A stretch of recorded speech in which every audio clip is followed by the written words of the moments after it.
Kulikut ku akan merana menerjang luka dan mesa. Ku bawa berlari hingga hilang peri dan peri, dan ajukan hidup seribu tahun lagi. Saya lama betul ini. Sebenarnya kita harus bicara pahlawan. Sebenarnya selalu juga ada anggapan bahwa pahlawan itu yang memegang bambu runcing, yang memegang senapang. Lupa orang bahwa yang memegang pena itu lebih duluan sebelum dia memegang bambu runcing. Ideologi itu muncul dulu sebelum adanya senjata.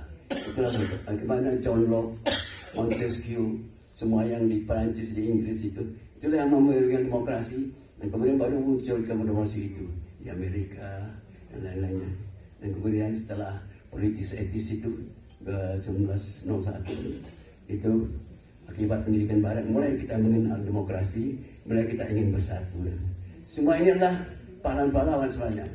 Dan semuanya menurut saya, semua orang Indonesia ini ada pahlawan dalam ukuran tertentu. Karena pahlawan adalah orang yang memberikan kontribusi terhadap orang lain, terhadap kehidupan. Sebenarnya yang memberi kontribusi terhadap kehidupan, yang memberikan makna kepada kehidupan, yang memperpanjang kehidupan orang lain, itu adalah pahlawan. Seorang yang menolong orang yang tenggelam di sungai sehingga orang tidak jadi mati, yaitu memperpanjang kehidupannya, itu adalah pahlawan. Seorang yang memberi makan orang lain yang kelaparan, itu adalah pahlawan. Dan memberikan pemaknaan pada hidup, itulah pahlawan. Pemaknaan bukan dengan nyawa aja. Pemaknaan itu adalah dengan rezeki, dengan memberi makan, dengan memberi pencapaian-pencapaian teknologi. Pahlawan adalah seperti setiap orang ini, seperti tidak hanya harus tentara, polisi, pegawai negeri, tapi juga orang-orang biasa itu juga adalah pahlawan. Itu mereka pahlawan. Orang yang ayah yang memberikan makan anaknya secara jujur, secara halal, itulah yang berjuang sebagai seorang pahlawan keluarganya. Dan itulah sebenarnya yang kita harus sadari, bahwa hidup ini ada pahlawan. Hidup ini adalah upaya untuk memberikan dedikasi, kontribusi kepada orang lain. Dan kata lain, hidup menjadi memberi arti, memberikan arti kepada orang lain dengan memberikan pemaknaan, dengan memberikan manfaat pada orang lain. Seperti yang katakan Nabi Muhammad, orang yang paling baik itu adalah orang yang memberikan manfaat kepada orang lain, memberikan rahmah kepada orang lain, rahmatan lil alamin, memberikan rahmat kepada orang lain. Dan inilah pahlawan. Kita para seniman, pada dasarnya kita memang terlahir untuk menjadi orang yang bebas. Inti dari kepahlawanan adalah kebebasan, kebebasan, kemerdekaan. Maka yang dicapai dulu merdeka. Itulah yang dilakukan oleh orang-orang yang sibuk mulai dari Sumpah Pemuda itu. Para pemuda itu memulai semangatnya untuk membuat suatu charter, perjanjian, sumpah yang akan bersatu dan kemudian memberikan kebebasan, mendirikan negara. Dan negara inilah modal lagi untuk menjalankan kebebasan, adalah modal utama dari kebebasan. Dan setelah kebebasan itu harus diisi. Isi itulah yang namanya harga hidup suatu bangsa. Permulaan bangsa ini kita dalam batas survival, itu harga mati. Bagaimana kita diserang tentara Belanda, diserang Jepang, setelah itu datang Belanda, aksi polisional ke-1, aksi polisional ke-2, sebagainya, itu di mana negara dalam keadaan bahaya, sehingga ibu kota pindah ke mana sampai Safruddin Prawira negara menjadi presiden sebagai menggantikan Soekarno lagi sibuk atau ditangkap. Itu adalah masa-masa survive, masa-masa eksistensi kita dalam keadaan darurat. Disitulah kita bicara merdeka atau mati. Itulah pilihan. Mati adalah sama dengan hidup, karena kematian ini memberi harga kepada hidup. Dan itulah seorang pahlawan. Ada kematian yang memberikan harga kepada hidup. Itulah kematian para pahlawan yang berjuang itu, tentara, polisi, atau para pemuda TKR itu yang berjuang itu semua mati hanya untuk memberikan harga pada hidup, memberikan harga kepada kehidupan. Setelah itu, kita setelah merdeka tenang itu, malah kita melakukan pembangunan, membangun sekarang. Dan di situ kita bicara merdeka atau lebih merdeka lagi. Artinya di sini kita yang jadi bukanlah harga hidup lagi yang bicara, bukan harga hidup mati, tapi harga hidup. Memberikan harga hidup kepada hidup ini sendiri, kepada kemerdekaan ini. Selalu kita bicara harga mati, Pancasila harga mati, ini harga mati. Itu memang sudah jelas. Itu sudah ada. Kita dalam etapa berikutnya harga hidup, memberikan arti kepada Pancasila itu, memberi kesejahteraan kepada orang yang menganut Pancasila itu, memberikan kesejahteraan, artinya memberikan peluang bagi bangsa ini, semua rakyat bangsa, rakyat kecil, para tenaga kerja, para pengusaha, para kapitalis, semua itu diberi peluang, dan para pekerjanya untuk memberikan arti kepada bangsa ini, memberikan makna kepada bangsa itu, makna hidup. Makna hidup adalah apa yang dihasilkan oleh bangsa itu, puisi, prosa, kalau kita dari sastrawannya, tari, semuanya. Dan kemudian pencapaian-pencapaian, itu yang misalnya mobil listrik, itu yang pencapaian dulu, pesawat terbang yang Nusa Neo itu, yang sekarang entah tak jadi itu apa, saya nggak tahu. Itu kemudian, dan sebagainya. Itulah harga-harga hidup itu. Itulah yang harus kita isi. Itulah yang harus dibersih. Dulu orang mengisi baru dengan ideologi, dengan idealisme, dengan pemikiran-pemikiran. Ketika kita pada tahun 28 ingin mau bikin Sumpah Pemuda, kemudian para pemuda ini yang membuat Sumpah Pemuda ini, itu para pemuda itu sebenarnya membuat puisi. Puisi namanya Sumpah Pemuda. Sumpah Pemuda adalah puisi.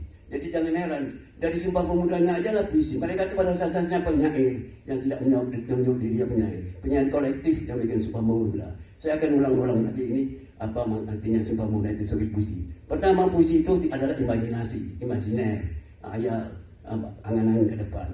Kami bangsa Indonesia, kami pemuda-pemudi Indonesia berbangsa satu, bangsa Indonesia. Pemuda-pemudi Indonesia itu tidak ada pada waktu itu. Ada Yong Java, Yong Sumatera, Yong Celebes, Yong Ambon, belum ada. Jadi yang belum ada itu adalah imajinasi. Itulah yang diangan-angan. Kami bertanah air satu dengan Indonesia juga belum ada. Yang dari Sabang sampai Merauke itu adalah yang namanya Netherlands, Indianya Netherlands, India itu. Kalau yang di India atau Indianya Inggris, ini Indianya Netherlands. Nah itu soalnya. Jadi belum ada Indonesia. Berbahasa Indonesia belum ada. Kami pemuda-pemudi di Indonesia tidak ada. Kemudian yang tidak ada itu bikin lagi yang tidak ada. Berbahasa Indonesia belum ada bahasa Indonesia, adalah lingua franca Melayu belum ada, dan seterusnya. Jadi ini utuh semuanya imajinasi, imagination. Nah, sebagai suatu imajiner, ia adalah puisi dengan kata-kata yang terus, yang ketat, yang condensed. Nah, semua itu menjadikan dia ketat, bagus dan indah. Itulah puisi. Bandingkan dia dengan sajaknya Taufik Ismail yang itu, ini lebih ketat lagi sajaknya, walaupun namanya sebagai prosa. Itu adalah puisi. Jadi sebenarnya penyair berbangga bahwa negara kita ini dibuat oleh puisi. Dan saya harapkan juga, supaya orang yang bukan penyair haruslah bisa menghargai bangsa ini, menghargai puisi. Karena puisi bukanlah suatu kerja bercantik-cantik dengan bahasa, berindah-indah, berraim-raim, berpantun-pantun, bersair supaya i belakangnya a o gitu. Bukan itu. Itu barunya istilahnya itu and ripple van the ocean, itu orang Belanda bilang. Artinya lekukan air aja di lautan itu. Bukan itu. Yang isi puisi yang dalam itu. Nah, kedalaman itulah yang ada pada Sumpah Pemuda. Kedalaman itu dan bangsa ini dibuat. Karena di situ ada pencerahan, ada spirit untuk bersatu, ada semangat, ada roh, dan di situ puisi roh itu. Di pencerahan inilah yang ada. Nah, di sini diharapkan seorang seniman besar itu menjadi pencerahan. Dan inilah yang kita lihat bagaimana mereka ini sebenarnya bercalon pahlawan walaupun mereka tidak minta. Kita heran, kita bicara sini. Para penyair saya heran, sibuk dengan, bukan saya tidak menghormati, sangat menghormati. Sibuk dengan pahlawan-pahlawan lama di daerahnya, satu persatu. Sunan ini, Datuk ini, semuanya pahlawan. Oke, itu bagus. Tapi kita lupa melihat bahwa ada juga seniman-seniman besar yang seharusnya sudah jadi pahlawan. Seperti Rendra itu seperti Habib Yasin itu. Itu kan orang-orang besar, bukan kecil peranan Rendra. Kalau Soeharto bisa jadi pahlawan, apa pula Rendra tak bisa kan? Saya kira sama-sama bisa. Mari kita melupakan beberapa kekurangan yang lalu. Kalau demi persatuan ini, demi bangsa ini bersatu, mau besar. Mari kita lupakan, mari kita melihat bersikap husnuzon terhadap sejarah itu. Mari ambil dengan susah, ambillah hikmahnya. Dan sekarang keimanan itu ya, Rendra bisa jadi mencoba meletakkan dalam posisinya sebagai pahlawan. Mungkin tidak perlu di taman pahlawan. Banyak juga pahlawan yang tidak mau dimakan malahan seperti harta misalnya, dia nggak mau dikuburkan di taman pahlawan sebagainya dengan alasannya masing-masingnya. Itu sah saja kan. Itu. Dan di sini yang kita harus perhatikan. Saya kira ya yang pertama itu dalam bahasa itu juga banyak sekali yang dicari kebebasan itu. Pemonalan sastra itu kebebasan dari tradisi. Kemudian dari kebebasan itu menjadi kebebasan atas kebebasan itu. Yaitu mencari kebebasan yang agak kembali ke tradisi. Jadi balik lagi ke tradisi. Dulu orang menolak tradisi sampai ada penyair yang bilang tasawuf revolusi modern itulah para penyair itu adalah Malin Kundang yang menolak tradisi. Ibu kandung tradisi itu adalah ibu kandungnya Malin Kundang itu. Betul. Tetapi dan menganggap bahwa mereka seperti Malin Kundang itulah penyair itu seperti Malin Kundang berontak terhadap tradisinya. Tapi saya kira itu mungkin ada beberapa saat yang lalu. Sekarang tidak. Semua penyair sekarang menyanyi tradisinya, tumbuh dari tradisinya, tumbuh dari grassroots, tumbuh semuanya. Sehingga kita lihat aja dalam buku itu tuh banyak yang mengagung-agungkan pahlawan-pahlawan dari daerahnya, dari tradisinya, dari story diri lokalnya. Dan saya kira itu sehat. Itulah yang sekarang pergerakan kebebasan dari tradisi malah kembali ke tradisi, dan untuk memberikan tradisi ini kepada kontribusinya kepada kemanusiaan semuanya. Jangan disebut dunia lah, kemanusiaan. Kalau dunia ini terlalu terpikir orang barat, European atau sebagainya itu. Saya kira hal ini yang harus diperhatikan, hal bahwa penyair itu pencipta dunia, pencipta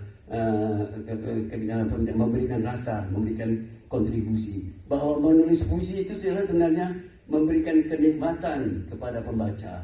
Ya, apa yang dicari di dunia? Ya, kenikmatan yang dicari di dunia. Tuhan menciptakan dunia untuk mengenalnya Dia. Untuk mengenal Tuhan itu pertama-tama mengenal nikmatnya. Kalau kita filsafat itu nanti pelan-pelan dari apa isinya ini, apa nikmat. Ini yang pertamanya adalah susu ibu dari si bayi. Nah, itulah nikmat. Itulah pengenalan dunia pertama yang diberikan Tuhan kepada si bayi. Nanti akan berlanjut ke kenikmatan, bergerak terus. Segala kenikmatan akan macam-macam. Ada pula kenikmatan sesuatu yang manis seperti susu. Lalu kemudian ada lagi yang lebih manis dan seterusnya, ada yang lebih lemak dan sebagainya. Ada satu saja sampailah kita pada kenikmatan yang sebenarnya tidak nikmat. Seperti minum air putih itu, nikmatnya di mana? Itu kan lain. Seperti makan agar-agar itu, menelan agar-agar, nikmatnya di mana? Itu bersebagai nikmat itu menyalurkan air ke dalam. Makan pare itu, makan pahit, tapi ada nikmatnya. Makan pete juga ada nikmatnya. Nuansa kenikmatan inilah yang secara fisikal kita rasakan, dan kemudian penyair juga akan merasakan itu. Kemudian dari yang fisikal ini, penyair akan mencari yang spiritual, yang di atasnya lagi. Perkembangan itu, perkembangan spiritual seperti kata oleh Jalaluddin Rumi itu. Mula-mula kita jadi binatang mati jadi manusia mati jadi terus menjadi roh yang mendekat kembali kepada Tuhan. Ada kenaikan evolusi spiritual itu. Nah kita penyair harus sadar akan itu, harus sadar mencari itu, bukan banyak berleha-leha, tetapi betul-betul mencari itu, mencari kontribusi itu, bukan menjadi pahlawan. Pahlawan tak penting. Saya lebih baik dikasih honor daripada jadi pahlawan. Saya tak ada susah. Tahu salah pahlawan. Karena yang sebenarnya kita sudah pahlawan. Kita mencari mana inti dari pahlawan itu memberi makna kepada kehidupan ini, kepada orang lain. Makna pertama tapi yang gampang, contohnya orang tenggelam tuh. Dia mau nyawanya habis, kita kasih makna, tangkap dia, angkat ke atas, taruh di darat, hidup, kita beri makna. Cuma di balik itu ada Tuhan, tapi itulah yang beri makna. Anak kecil kelaparan, ibu menetekkan di bayinya, itu berikan makna. Dia ada pahlawan itu, dia berikan kontribusi, dia pahlawan untuk bayinya. Pahlawan terus, bangsa ini tergantung-gantung muncul Soekarno-Hatta. Bangsa ini tergantung muncul ini, bangsa ini tergantung muncul Rendra, mengingatkan ini, mengingatkan itu. Tapi kita seperti acuh tak acuh aja. Kita seperti acuh tak acuh aja. Kenapa begitu? Banyak penghargaan yang tak ada. Saya ini dapat penghargaan tertinggi seniman budaya Indonesia di Istana Negara, itu SBY kasih, yang menandangi perjanjian ketua panitianya itu Mayor Jenderal, siapa namanya saya lupa. Dan yang milihnya itu SBY sendiri. Dia yang untuk memilih, dia tak biarkan orang lain. Ini cerita sang Mayor Jenderal itu. Itu saya dapat, dan semua saya disalami semua menteri dari kabinet dari Kementerian Kabinet itu, kabinet itu. Saya ini termasuk Jokowi Pak apa nih, wakil presidennya Yusuf Kala. Tapi tak ada duitnya. Di dalam surat itu ada bukunya, itu undang-undang yang bikinnya. Undang-undang itu, mereka yang dapat hadiah ini, bintang ini, ada bintang saya KPTP ini, banyak. Ada 3 bagi bintang. Dan tak boleh dipakai milik negara. Itu milik negara, tidak boleh dipakai pada waktu, kecuali pada waktunya. Dan itu ada milik negara. Satu kali saya bawa ke Pegadaian. Ini Allah saya bawa ke Pegadaian. Saya nggak di barang lain dulu. Tapi seandainya barang lainnya habis, tak bisa saya tebus. Barang lagi mana yang saya kedai? Yang milik negara ini saya pinjam. Saya tak mau ambil negara pun. Saya pinjam dulu, mau saya gadai. Dan itu saya dulu. Saya pergi ke Pegadaian itu sambil menggadaikan barang saya yang lain, emas yang lain. Dan ini coba lihat ini emasnya benar enggak? Dibawa ke dalam periksa, bukan emas saja. Ajaib. Kok bukan emas saja? Padahal undang-undang itu. Dan di sini bilang penghargaan ini bisa diberikan duit, kira-kira bisa. It might be. Kalau bahasa Inggrisnya itu probably lah. Jenisnya tidak, it might be. Jadi maksud saya bukan mengeluh soal keuangan. Begitulah kita. Jadi jangan kita pikirkan duit karena mereka takkan ngasih duit kan. Kita pikir kebebasan kita aja, pencarian spiritual kita. Itu aja. Ngapain jadi? Karena takkan dapat itu. Itu aja. Tapi kita senang-senang aja. Itu. Dan ini sebenarnya banyak hal-hal kita salah ini karena kita tidak memberikan arti kepada kawan kita sendiri. Kericuan di tim ini kami akan dilakukan oleh seniman kita sendiri yang diam. Setelah kacau begini, setelah gedung-gedung banyak begini, baru beberapa orang aja yang peduli. Yang lain lulus dalam kelompok-kelompoknya sendiri, dalam komunitas-komunitas yang sibuk. Dan tidak ada sibuk, tidak pernah mikirkan seluruh komunitas seluruh Indonesia ini senimannya. Tak kayak dulu. Dulu mereka melihara komunitas sendiri, kemudian cari rezeki sendiri, kemudian mengirim kawan-kawannya ke luar negeri, kemudian mengambil posisi-posisi jatah itu, menikung segalanya, sehingga orang itu. Dan kemudian ada yang angan-angan mendapat hadiah Nobel. Saya heran, kok hadiah Nobel yang dicari? Berikan hadiah kepada bangsa ini, yang memberi hadiah Nobel, minta hadiah Nobel. Hadiah Nobel itu gampang kok. Pertama, sekular. Kemudian mengkritik agama. Maksud saya, nanti di penelitian lihat apa yang mau modernisasi, apa yang menginginkan, apa yang membela sekularisasi itu akan suka orang-orang Barat itu. Tapi kita tidak usah cari hadiah Nobel, kita cari hadiah untuk bangsa ini, kita cari pemberian kita kepada bangsa ini. Hormati apa yang kita dapat di sini. Kita lihat misalnya orang Jepang itu orang Jepang, orang Korea dan segala macam. Dia bisa memberi. Samsung itu pahlawan, ya. Daihatsu itu pahlawan, pemberi itu. Bukan yang itu bendera bangsa ini. Bendera Korea itu bukan yang kayak yin yang itu. Bendera itu adalah pencapaian kita. Bendera kita bukan merah putih saja, bendera kita Soekarno-Hatta. Bendera kita pahlawan-pahlawan yang ada itu. Bendera kita senang-senang besar kita satu saat nanti. Bendera kita mungkin nanti kalau memang ya kayak pencapaian produk kayak Mas Pion gitu, apa hasil-hasil Indonesia mobil listrik kayak apa tuh, atau pesawat terbang Nurtanio yang mungkin akan bisa lagi nanti. Itu pencapaian itulah suatu bangsa. Kalau tidak ada pencapaiannya hilang, redup. Jangan kita bangga betul melempar singkong bisa hidup kayak tukang sulap itu. Tidak usah bangga itu. Banyak bisa orang itu tukang sulap melempar itu. Yang kita banggakan bagaimana tidak ada apa-apa kayak Singapura bisa mana? Karena ada ini, kreativitas itu di sini, penyanyi kita kreativitas di sini. Jadi ini yang IQ kita aja dibina, itu yang kurang. Saya kira itu barangkali kepanjangan sekali. Ampun mungkin. Sorry. Oke, tepuk tangan semua sudah mengaji.